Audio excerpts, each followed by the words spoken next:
Hey everyone, welcome back to the channel. My name is Michael. Today I'm going to walk you through a song I've already done a walkthrough of, but we're going to look at the song with a different lens. We're going to look at the FX, or the effects of the song, so the trailer elements that make a song sound trailery. So booms, whoosh hits, risers, downers, anything that kind of makes a song sound more like a trailer track. You could use, there's suckbacks, there's a whole different bunch of different things. So let me play the song. If you want to hear the song in its entirety, just look up on my channel a song inspired by The Last of Us. I'll walk you through the whole song, but I want to just concentrate on the trailer elements here. So let's just get right to it and I'll play it and I'll explain after.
Okay, cool. So that section was, the top of the most exciting part of the song. So it had all the elements in it.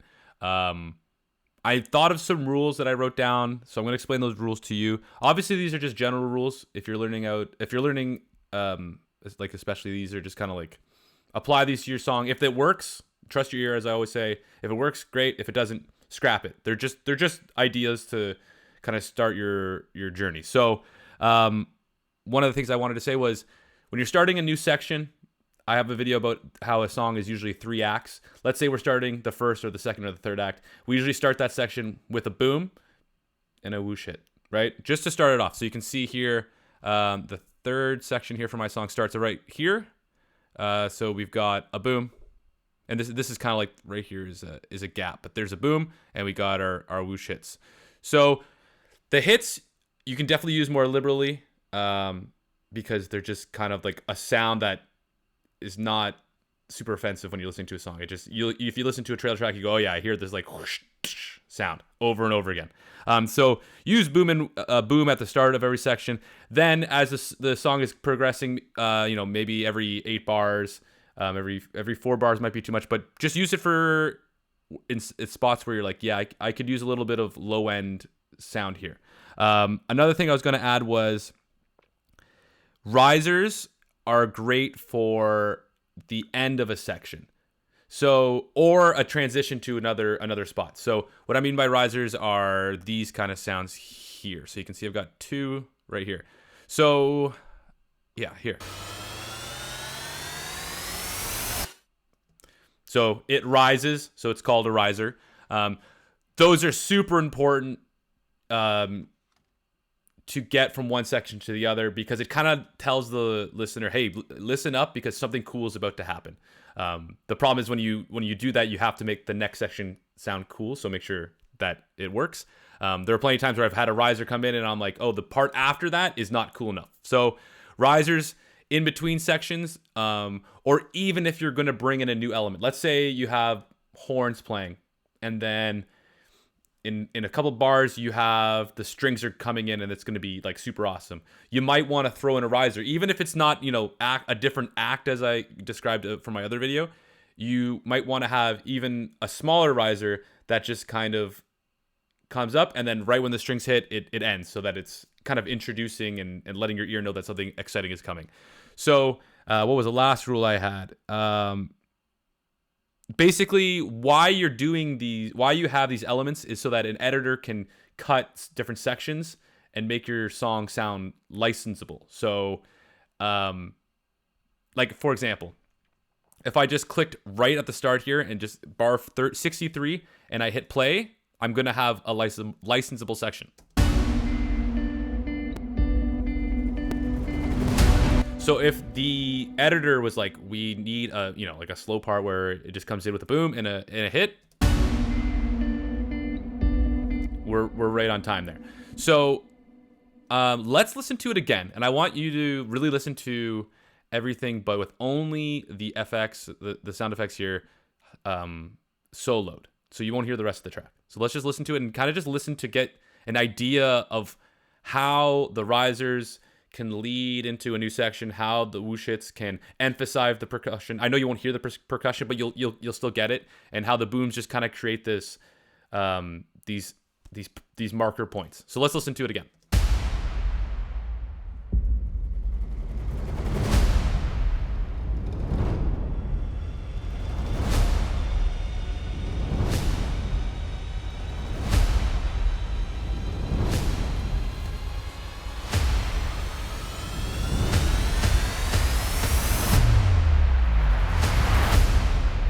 Great.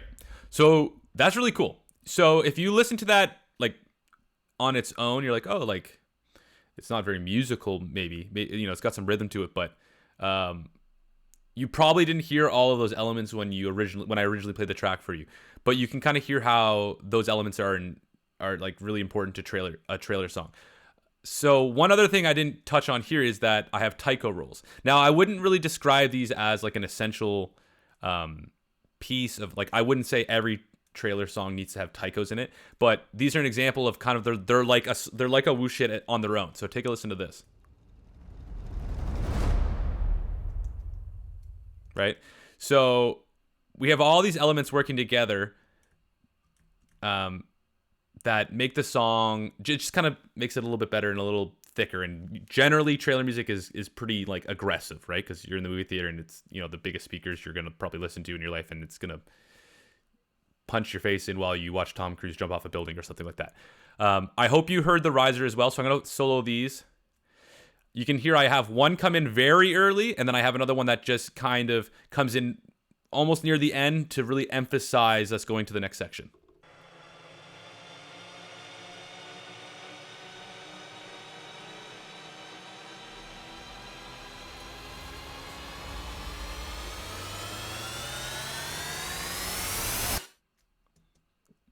So if we throw in, let's say, the taiko roll and a hit, you can hear how it all works together. I'll put a couple of hits here. So the riser's coming.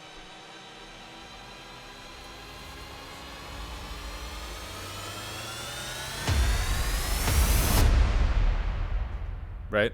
So, and then what that leads to is, actually, you know what? I just realized we have another riser right here. So let's throw that on. And this is another rule that we could throw at you. If you're using some kind of downer, which this sound here is a downer at the very bottom, it's good to have a riser to come out of the downer. So you're bringing everybody down, and you're like, whoa, we're going down. And then on your way back up, you use another riser. So let's listen to this section just one more time.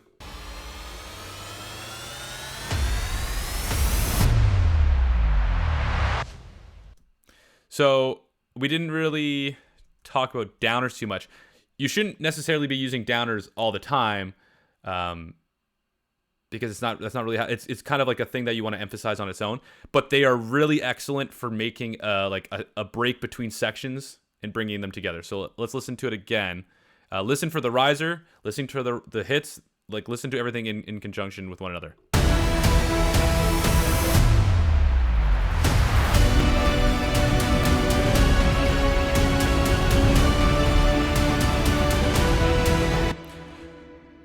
So this is, I don't want this video to be super long. I just wanted to show you guys little elements that can improve your track and make it just sound thicker, and just kind of make it more trailery. I know that's kind of ridiculous. When I was driving home, I was trying to think about how to like explain this to people, but basically you're taking the elements you already have in your song and you're improving upon it by adding in these like really catchy elements. When I first start a song, I usually, whatever idea I have, I just throw a boom at the start, and then like obviously I had pads here, but I like to start with a boom. I like to start with a hit, with a whoosh hit, something to kind of just get me going. It feels like the song's already happening when I have more elements, even if the song hasn't really gotten that far. And then end it with one as well. So like the last hit can be licensable. So you can see an example here. I have what is called a suck back. It's just kind of like and then that is leading to the boom. So take a listen here.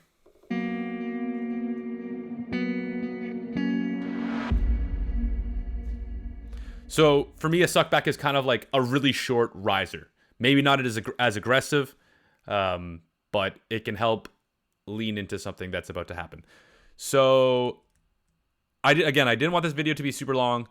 Really try to use your risers, your hits, your booms to just make the song more exciting. And specifically when you're starting, it's not always something that someone explains. So I thought, why not just make a video and explain these kind of trailer effects, these sound effects that really they make your song more licensable, and you need to have them to have a successful track, I would, for the most part.